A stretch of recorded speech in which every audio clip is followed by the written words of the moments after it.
Thank you for having us. So Armen and I, we are colleagues as well, working both at the American University, and we decided we were thinking, when we were deciding what topic to present to everybody, we were thinking that it should be something universal. It should be something that is both framework based and very practical. So frameworks is, what I'm going to be responsible for today. And Armen is going to be putting those frameworks or the topics that I touch upon on a more practical ground. So I decided that to win in 2026, the upcoming year, is going to be based on something very, very well known, something very old school, and that would be the four P's of marketing. Everybody knows this framework. It's it's so cringe, even as my kids would say, that it's pretty much like a SWOT analysis or something as basic as it is. But it turns out to be that a framework this traditional and this well known can actually still help us to win in the future, I guess. And I'm hopefully going to be persuading you guys in that.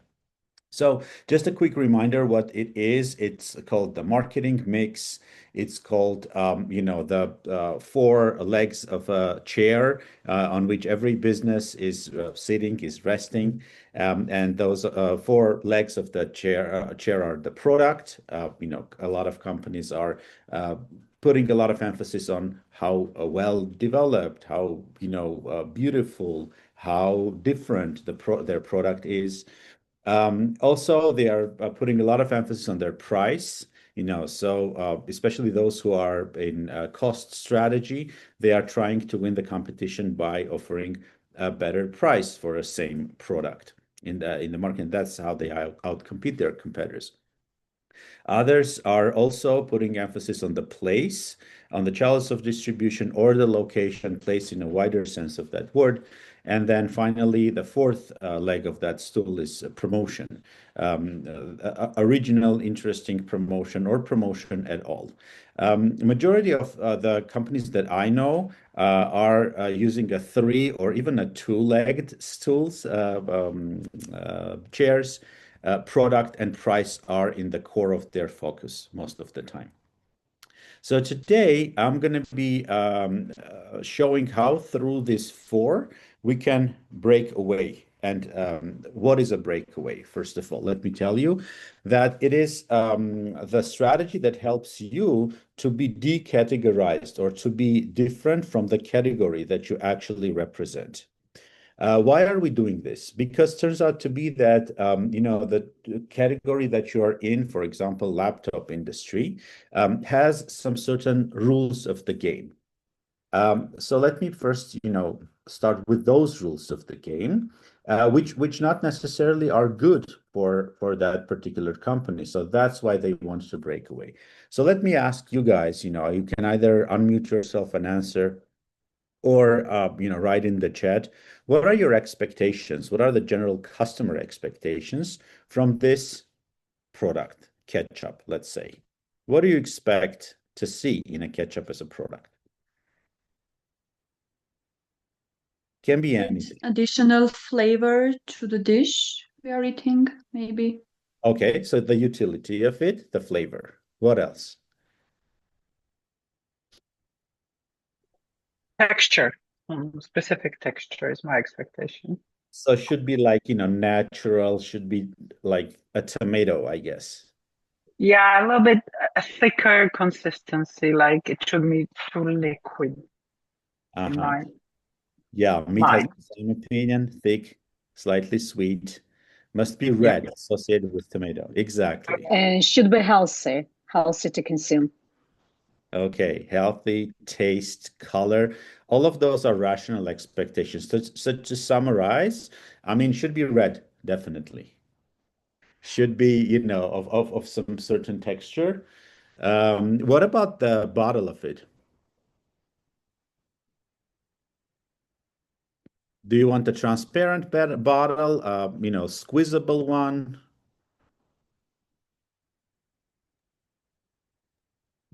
I would Comfortable one. Okay. Now, let me invite you now to think of this product not from the customer point of view necessarily, but imagine that you're a producer. And here's where we're introducing the rules of the game of the industry. So as a producer, if you're entering this business, what do you expect to be the rules of the game in terms of sales, in terms of the customer? How are they going to be buying? How much is the price that you would be able to be charging?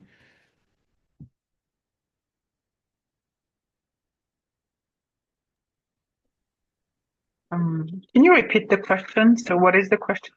If you are a producer, how much do you expect to charge for a bottle or so make money out of that bottle? Who are you going to be selling it to? So there are some rules that you have to comply. Let's start with the customer. Well, the price of the bottle should be covering all of the expenses, and you should have profit eventually out of it. And customers, anyone who, as our friends already said, everyone who likes to put ketchup on their dish. Mm-hmm.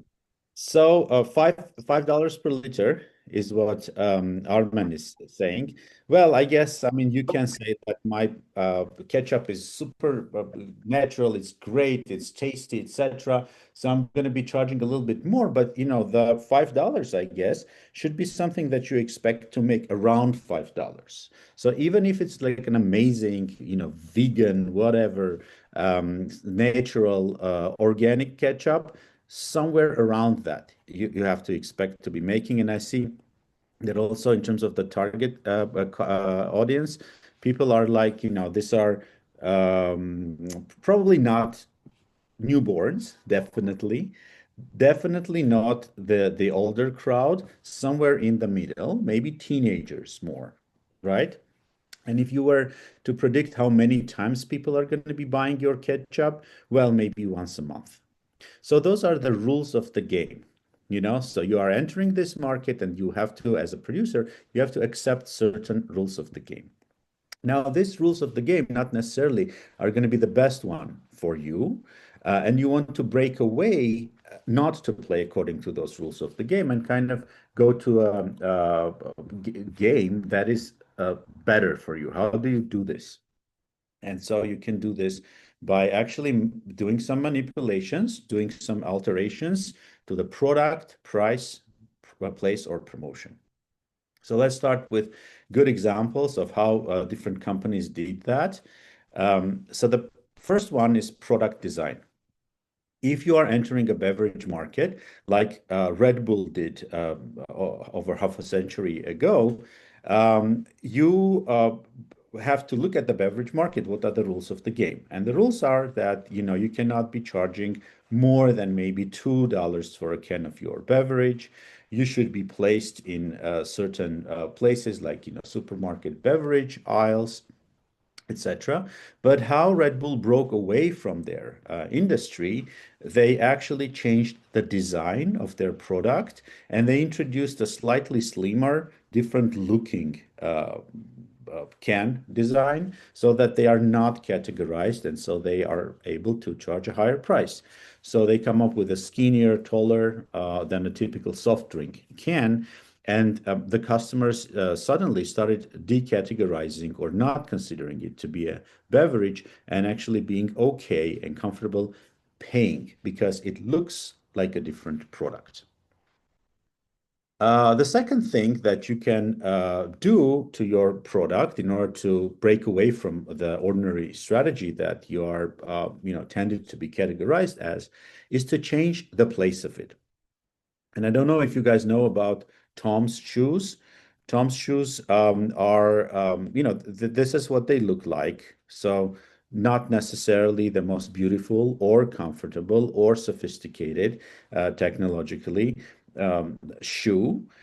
And it's really difficult to sell it if you are, for example, putting it in an ordinary shoe store. Because people are going to be comparing it with other shoes and be like, no, I'm not going to be buying it. because I don't like it unless, you know, they are necessarily in this into this kind of shoes. So what they did, they intentionally didn't go to the shoe stores. They were selling exclusively online and in the Whole Foods market or other healthy food departments. So why are they doing this? Because Tom's shoes they have a give campaign, or they have what is it called? Campaign. So if you buy one pair of shoes, they give a similar equal quality shoe to a child in need. So they are kind of a social enterprise. So they went specifically to the places where people of that mentality, of the giving mentality, would shop. And also first, and the second thing, where they have no competition. So they intentionally went to the Whole Foods market and healthy food markets to get to that customer. Another example is this granola bar, Kudos bar, which is, if you look at the calories of this bar, it is equal to a Mars or a Snickers or some other sweet. But they intentionally didn't go to the sweets section. They overpaid to appear in healthy ideas section of supermarkets. And they immediately are able to charge higher prices. They are targeting a different type of a customer, health conscious customer, who are also ready to pay. So by that, they changed the rules of the game of the industry, and they refused to play according to the rules of the sweets industry, and they started playing by the rules of the healthy food industry. So by manipulations of the play with the place, by playing with the place, the second P of marketing, they actually got a better condition of sales, and they started selling more and with a higher price. The third one is an example of TiVo. And I think Mead would remember this product, and others, you know, who know what TiVo is. The benefit that they provide to the customers is really a good one, because it's a device that allows you to record everything that's going on your television. And, you know, catch up function allows you to go back and forth. And you're benefiting from all the programs that are going, for example, or they're broadcasting simultaneously, etc. So it's really an amazing product. But they failed actually when they got into the market in the early 90s, because what they did, they went into the market through the electronics departments of the stores. They thought that they were pricing fairly, because they priced as much as DVDs, and DVDs were at that time another very hot technology in the market. But they failed because nobody was understanding what it was, and you know, everybody was confused. They would rather go buy a DVD, etc. So they removed their product from the electronics department, and they went in as a service actually. And the important thing, and why I'm bringing this example of TiVo in the pricing manipulation segment, is that they, instead of charging $330 for the device, when they entered through the cable companies, they started charging $30 per month as a payment for the cable. So they kind of, you know, introduced themselves as a device for the cable service. So pretty much they took their $330 price and they broke it down into 12 parts and started charging you as a subscription. So by pricing their product differently, not as a lump sum, huge, you know, or you know, big price tag, they actually broke it down and made it more comfortable and understandable for the customer. Another great example of manipulation with pricing is this company, who Dollar Shave Club. They actually endangered the whole existence of Gillette, a huge competitor who's been there since 1905 in the shaving market. And they looked at the pain points, and one of the pain points was the difficulty of buying. You actually, you know, if you try to buy this in the supermarket, you have to press the button, and the sales person have to come and unlock that, so this thing where all the shaving products are, and you're buying it. It's expensive. The whole process is uncomfortable. So instead of putting people through this humiliation, and instead of sales associates treating people who want to buy the shaving kits, Gillette shaving kits in the supermarket, and go through all these difficulties, they actually made it easy, and they started delivering their shaving, supplies to people as a subscription. So they changed the price of it from a one-time, buy to a subscription payment. So that was a manipulation with price. And they broke away. They're not now considered as shaving, but as another subscription like Amazon, like your HBO or Netflix subscription. So that's a manipulation with price. And finally, the fourth example is a manipulation with promotion. And how you speak about your product, how you call your product, really makes a lot of difference. And people start considering or perceiving your product as something else. So, for example, this one, Gatorade, they never call themselves an energy drink, but they actually are. But never on their packaging you will find energy drink phrase. You will see fuel pack or fuel for your body. And so immediately people who are into sports, not, the teenagers who are mixing, the energy drink with vodka and drink it as an unhealthy drink, but the health conscious and thus more higher, more affluent, higher profit individuals started buying this and feeling good about themselves, buying this energy kind of, like a boost thing, which is a fuel for your body rather than an energy drink, which is bad for you. And thus, charging higher prices and targeting a different customer segment is what resulted into what they got from renaming their product or playing with the marketing communications, the promotion of their product. Another example is Liquid Death. So they actually used two pieces of marketing. They did a manipulation with how their product looked. It doesn't look like water, but also, they never call it really water, even though it says water, to be a little bit more understandable. But they actually called it Liquid Death and target different segment, like, the punk rocker kind of people who feel that it's cool to have a liquid death rather than an ordinary bottle of water. So, coming back to our first example, these guys, what did they do? They actually did a lot of things. They changed the color, which was very counterintuitive. They changed the bottle. It's a thin nozzle. And most importantly, they changed the customer segment.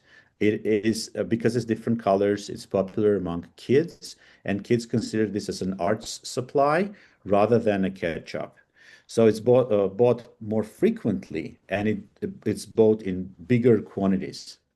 So, imagine you're going to a supermarket and your kid wants a bottle of ketchup. Well, first of all, a good parent would never buy an ordinary ketchup, but because this is kind of a toy, parents are obliged to buy it. And, God forbid you buy only red or only green, you have to buy three, all the colors that are available. So those are great examples of strategies, breakaway strategies that one can use in their business. There are other examples like these boxers, very boring product. Housewives are buying it. They're buying it kind of, a little bit ashamed from supermarkets, for husbands that they don't love anymore. So it's just like a utility product. Now, how do you make this exciting? How do you, in this very difficult industry, how do you make money? By breaking away and actually presenting this boring product as a party supply, as a joke, as something that, people buy for fun and not for themselves. And thus, you can charge higher prices, etc. Band-Aids, boring product.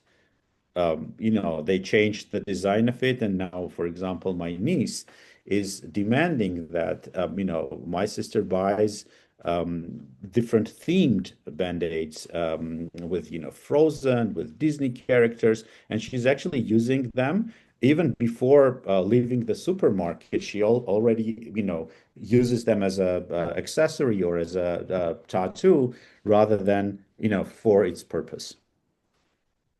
So those were examples of how to break away from your industry and actually win in your industry.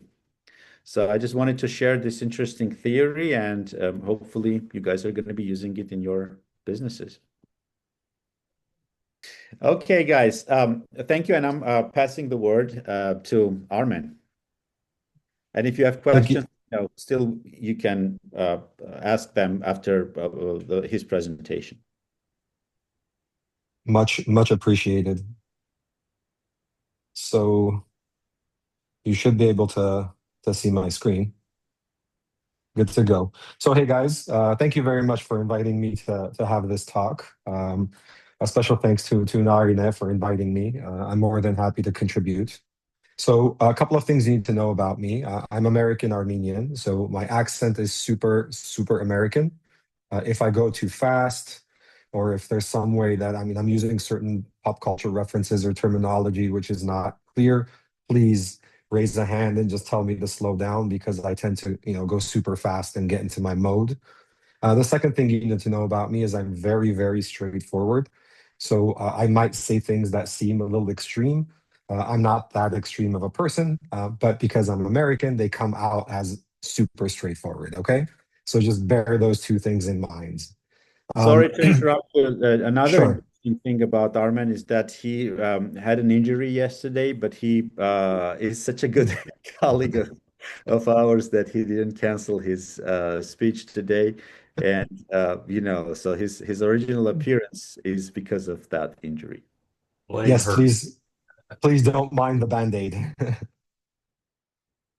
Okay, so a little bit about me, just a little background real quick. I used to be a consultant. I work in the consulting field for over a decade. These are all of the companies that I've worked with. Most of them are obviously multinational companies, Fortune 500 and so on. Marketing was my main sort of area, business consulting in general, but we would really focus on marketing. And I worked in a ton of different countries. Everything that's red on this map, I had a client there at some point in time. I think my favorite is probably more the Eastern European bloc or the Middle Eastern bloc. I prefer emerging markets because they're a little bit more creative. You can grow more. Growth is not 4%, 5%, but it could be 30%, 40%. And I feel like we have more impact. Africa was probably the weirdest place I've worked. The rules of engagement there are super different than anywhere else for multiple reasons. But overall, one thing I did learn across all of these different industries and all these different countries is that everybody thinks that they're different, but we're actually much more similar than we are different in general as human beings. Everywhere we went, they would say, well, that works great in the US, or it works awesome in France, but it won't work here in Moldova. But it does, because ultimately we're human. And the basis for what we do is human centricity. How can we get, especially in times of uncertainty, your product is not where the solution is going to lie. Your solution is always going to be in the people. So the 4P model, yes, price, product, promotion, and so on. But I feel like the most important thing are people. And the people that you're selling to, and the people who are buying your product, and their brand ambassadors. So real quick, before we get too much into like branding and segmentation and stuff like that, I just want to really quick understand, is there anybody in the marketing industry here? Anybody from marketing or working in marketing?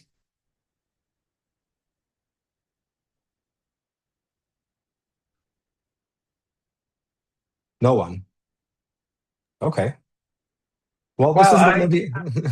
Yeah, I'm go in ahead. the industry. My MBA.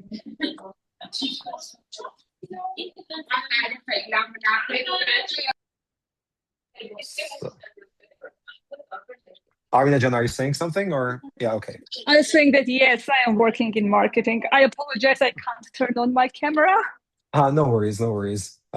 Salome, you were saying something? No, I was saying that I finished my MBA with concentration in marketing, and I thought I would be working in marketing, but no, and I'm not. So, but just by education, I was there. Got you. So this is going to be even more interesting. So for everybody else in the room that's not a marketing person, what is marketing for you guys?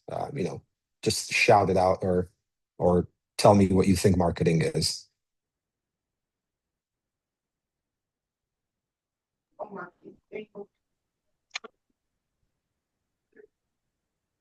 PR. It's in the chat. I'm reading it right now. Marketing is PR. Well, PR, advertising. Okay. I feel like marketing is so much more, no? The segment analysis, our product segment analysis, the buying habits analysis, the trend analysis in the segment, and also of the segment of the products that are complementary to our product. And maybe the most important is the buying behavior, the purchasing behavior analysis. Got it. So a lot of analysis. Okay. Elnora is saying human behavior, psychology, AI and LLM. I feel like when you say AI and LLM implementation, that's true for anything I asked. If I say, what is an apple? We can say AI and LLM implementation. So like, that's just a very horizontal answer and to a very vertical question. Creating demand, emotions. Okay. So yes, all of those things are somewhat part of marketing, but the reality is that marketing is about money. So all of that other stuff are just tools. They're not really what marketing is about. And again, my principle is very American. I said I'm very straightforward. So marketing is sell more stuff to more people for more money, more often, more efficiently. It's about money. When they ask me, is this guy a good marketing guy? Or, is this girl a good marketing girl? You have to look at the revenue. I mean, ultimately, if sales are growing, then things are going well. If sales aren't growing, things aren't going well. There's an objective outcome of marketing, which is top line growth, sales. If revenue is growing, great. If not, not. So marketing is about generating money, ultimately. All those other stuff are just tools that we use. Analysis, branding, segmentation, psychology, AI, LLM, all of that stuff are tools that we use to sell more stuff to more people for more money, more often, more efficiently. So this is true of any marketing person. So if we say that is marketing, then ultimately what we're actually saying is that we need to have a behavioral change. We need the person to go into the shopping mall and instead of buying A, buy B, or not buy A at all and buy B. Pick up this, put it in the cart, click this button here. So ultimately, it all comes down to how we can impact behavior and how we can impact shopping behavior, how we can impact consumption behavior, but more importantly, how can we impact human behavior? And human behavior is crucial. So from that point of view, from your perspective, what is the most common breakfast drinks in the world? So what do we drink the most during breakfast? Orange juice. Orange juice. There's a couple above orange juice and apple juice. Coffee. Yes. And what's the second one? Tea. Perfect. You got it. Coffee and tea. So coffee and tea are number one and number two. By the way, tea is number one and coffee is number two, just because of the market, the Asian market, they drink more tea than coffee. And there's just so many zeros, so many more zeros there that it just pushes that tea a little bit above coffee. So what is the third most breakfast drink? Orange juice. You guys already got it. So from a coffee and tea point of view, why do we drink coffee and tea in the morning biologically? It makes sense. They both have caffeine, so it wakes us up in the morning. There's a biological imperative to drinking that specific product in the morning. But then why is orange juice third? What's the biological reason to drinking orange juice in the morning? Hello. Yeah. I think because the orange juice, it's not allowed to drink without eating or drinking something, because it could be dangerous for the stomach. You got it. So healthy vitamin is in the chat. Yes, it's kind of what you would say, refreshing or whatever. But the reality is that Rubik is right. If you ask a doctor, the doctor will tell you should not drink orange juice in the morning. It's bad for you. Drinking anything that has a very high acidity rate with an empty stomach is just bad for your stomach. So you should not be drinking orange juice in the morning. But if biologically we know that we shouldn't be drinking this, then why is it the third most popular drink? So the real reason why it's the most third popular drink is because after the World War, the American orange growers had too much orange. There was a lot of orange supply because they were selling to, the Department of Defense, the army. And because the war is over, they have an oversupply of oranges and they don't know how to sell it. So they went to marketing guys and say, marketing guys, we have a ton of oranges. How do we sell this oranges? And understanding that it's not this year we need sales growth, but we need to create a behavioral shift in society to consistently sell more oranges. They decided that we can't physically eat that many oranges, so we have to squeeze them and drink them in order to consume all of that orange. Okay, orange juice, we got it. So back in those days, there was no boxed juice in the supermarket. There was no juice in the market at all. So how do we get orange juice? Well, you have to squeeze it. So what they did is they packaged a 2-3 kilo big bag of oranges, and they put a little plastic squeezer attached to the whole thing. So squeeze your oranges. We got the product. Now we got the product. The second question is, how do you... Adults can't really start the morning with a screwdriver. That's so good. I like that. So they decided that, all right, so we have to sell this product, orange juice. So their options are very simple: breakfast, lunch, or dinner. We drink the most amount of beverage during eating processes as human beings. So breakfast, lunch, and dinner are the considerable or potential 3 areas. Now, out of those 3, they chose breakfast, which from a doctor's point of view is the worst possible option. So in that scenario, why did they choose breakfast? Why not lunch or dinner? What do you guys think? Most of people around the world maybe have some ritual for breakfast, or some So you're cultures have ritual for breakfast. So there will be some assurance that some amount of orange juices will be definitely sold. So they weren't thinking about the world, they were thinking about the US, right? Because this is happening still in the US. Now, obviously it's global now, but at that moment in time, the target market was the US. Who is actually going to juice the orange for the family to drink? Maybe mothers in the family. It's going to be the father, because if it's only one orange, and let's remember this. Today, if you want to juice an orange, you just put it in a machine and you press a button. So it's easy. But if you want to hand juice 20, 30 oranges to get, 4 or 5 cups of orange juice for the family, that's a lot of physical power that needs to go into actually juicing the orange. So that role fell upon the father, and the father is at home during breakfast.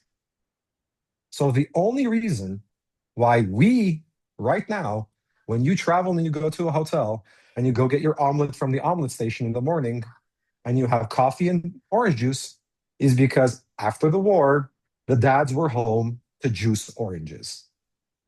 It's simply the only reason why. So there was a critical behavior shift into drinking orange juice in the morning simply because of marketing and how we market that product. Now, here's the interesting thing. That was, 100 years ago, right? More or less, right? You can say 1,000 years ago. I mean, it's something that I haven't seen that advertising. You guys haven't seen that advertising. We didn't even know that existed. But we still drink orange juice until today in the morning because it's behavioral. And these behaviorals become habits. And the most important thing with behaviors and habits is they actually move from generation to generation. And this is where marketing guys make money, okay? So they put 5 monkeys in a room. This is a real exercise that was done. They put 5 monkeys in a room. In the middle of the room, they put a ladder and they put bananas on the top. And they let go of the 5 monkeys. Obviously, monkey number 1 runs up the ladder, grabs the banana. As soon as that monkey number 1 grabs the banana, they spray water on the rest of the 4 monkeys. Not the monkey that's on the top, but the other 4 monkeys. They spray water on the other 4 monkeys. The banana comes down. Monkey number 2 goes up, grabs the banana. They spray water on the other 4 monkeys, right? Then comes down. Monkey number 3 goes up to grab the banana. All of the other 4 monkeys grab monkey number 3 and pull monkey number 3 down. They don't let monkey number 3 go get the banana because they know they will be sprayed by water. So this goes on for a while until status quo. No monkey is going to grab a banana. Then what they do is they take out monkey number 1 and they introduce monkey number 6, a new monkey. Now, monkey number 6 has no idea of the social status, what's going on, what is the social contract, and what are the rules of engagement. So in monkey number 6, as soon as they let him go, he runs up to grab the banana, quite obviously. The other 4 monkeys grab him and pull him down so he doesn't grab the banana. They take out monkey number 2, add monkey number 7, take out monkey number 3, and so on and so forth. The last monkey they take out, monkey number 5, and they introduce monkey number 10. Monkey number 10 automatically runs up to go grab the banana. Monkey number 6, 7, 8, and 9 grab him and don't let him go up, but none of those monkeys have ever been sprayed by water. So they have the habit, but they don't know even why they have the habit. That has been the social norm. And that's what's accepted. So unfortunately, we are the orange juice monkeys of the world. We are monkey number 10 and 11 of orange juice. We don't know why we drink orange juice in the morning, but we drink orange juice in the morning. So this is what's happening. And that is where marketing people make most of our money. This is where a lot of that cash flow is coming from. Okay? So habits are important. So how do we get to these habits and these changes? How can we structure this information? We know this exists, but we need this structured into a marketing methodology we can use on a day-to-day basis and actually push through the behavioral changes we want to see. Well, thank goodness we have big data and AI, and this helps a lot. So I'm going to go real quickly to New Coke. Does anybody know the New Coke case? I'm sure whoever's done MBA probably does. Anybody know the New Coke case? Yeah, I live in Atlanta, yes. Oh, well, you obviously know the New Coke case. I'm from Boston, so this is like my childhood. Okay, so I'm going to give everybody a quick wrap up on what the New Coke was. So like late 80s, early 90s in that area, Coca-Cola decided that they're going to do a blind taste test with Pepsi. So you take a sip of Coke, you take a sip of Pepsi, and you say which one you like better, right? Do you want A or B? A or B? And they did this across the United States for 500, 600,000 people. So big data collection of which tastes better. And what they quickly found out is that Pepsi wins. Pepsi wins until today. Pepsi always wins a blind taste test. Why? Why? Because Pepsi is sweeter. And when you drink one sip and one sip, our reptilian brain is automatically engineered to go for the sweeter one because sweet means glucosa and glucosa means energy. So for us, automatically as primates, we kind of go towards the sweet. But if you drink an entire bottle and an entire bottle, obviously that will start shifting. It'll start changing. So Coca-Cola at this point is in a panic. Their executives are panicking. We are losing to Pepsi. The shit hit the fan. We're going to die. Pepsi is going to kill us off. This isn't going to work. What are we going to do? So what they did is they reinvested into changing the formula, the taste, the actual product. And they made it sweeter. They made it sweeter to a point where they started winning in the blind taste tests. So they took that product, they rebranded it into New Coke, and they launched it across the United States. As soon as they launched it in the United States, people came out in the streets in force. They were rioting in front of Coca-Cola saying, "Bring back our Coke." There were people on the streets saying, "We want our Coke back." So they brought Coca-Cola back as Coca-Cola Classic, and then they lost the Classic, and now it's just Coca-Cola again. So at this point, early 90s, Coke realized that it's not the product, it's the brand. There's a brand emotional elements to the brand that we weren't able to capture. So how do we fix this? So what they did is they created an internal team of gurus to solve this problem. How can we solve this Coke issue? How can we create marketing tools that allow us to focus more on the emotional aspect, the human aspect, and not just the product itself? And this is sort of where our human-centric marketing methodology was born. I worked at Garrison Group, and Paul Garrison was at Coca-Cola at the time, and he was the marketing director of Coke Europe, and so on. So I worked in that sort of field. And what I'm showing you here, and I'll email you the book if you guys are interested, it's a really good book on how this methodology was created. So the first thing that we did is we said, all right, we know it's not the product, it's the brand. There's human elements involved. But what do we know about who we're talking to? Who's our target group? Who are we talking to? We're talking to a 18 to 35-year-old female that's living in, Atlanta, that has 120,000 plus income.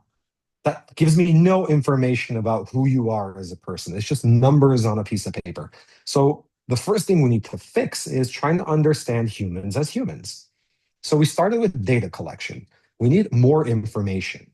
So we realized that there's 4 main areas of data that we require, that we need in order to better understand who you are: lifestyle, shopping habits, category usage, and media usage.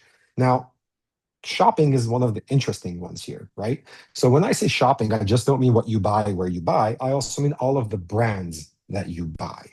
Why? Because if you tell me every single brand that you bought in the last year, that gives me a lot of information about who you are as a human being. Because brands are a form of self-expression.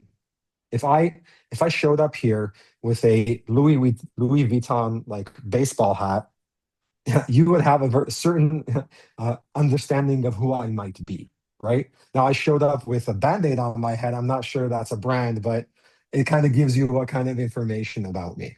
So Descartes said, I know, cogito ergo sum, I think, therefore I am. We kind of translate that into I shop, therefore I am.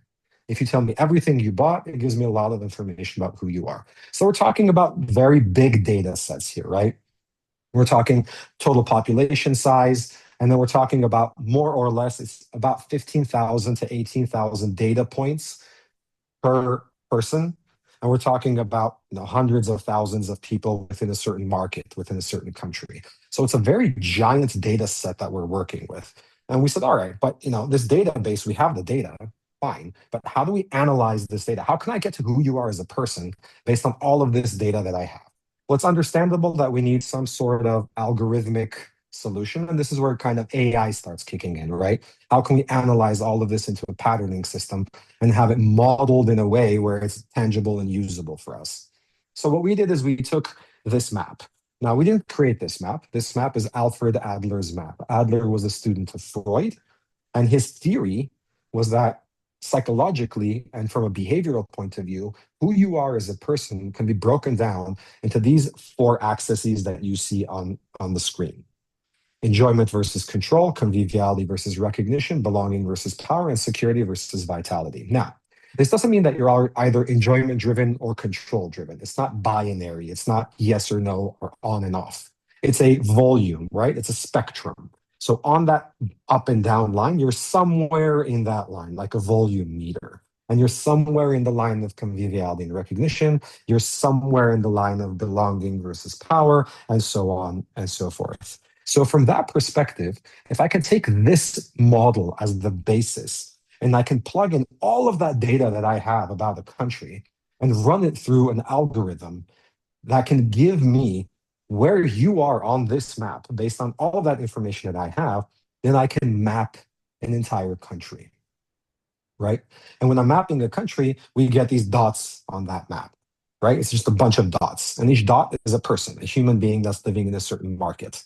And those dots are, people. Now, when I get these dots in this scatter plot of people, then I can say, well, the people that are closer to each other on the map are alike, and the people that are farther away are not alike, right? The heterogeneous versus homogeneous. Now, from this perspective, you get these little clusters that start to form of these people. And those clusters actually become the segments. So instead of running a segmentation model based on demographics, we're running a segmentation model based on who you are, your hopes, your dreams, your fears, who you hang out with, what do you like to do? How do you make decisions when you're buying a computer? What kind of toilet paper do you use? All of this is data that exists, and all of that data is what's being used to understand who you are, not as a buyer, not as a consumer, but as a human being. And this is where the value of human centricity comes into play. And we repeat this process across all of the markets, Serbia, Russia, Africa, and so on. This is Hungary, for example. And when you end up with something like this as your segmentation, and this is 100% data-driven, then what you can do with this information is very simple. You can sell more stuff to more people for more money, more often, more efficiently.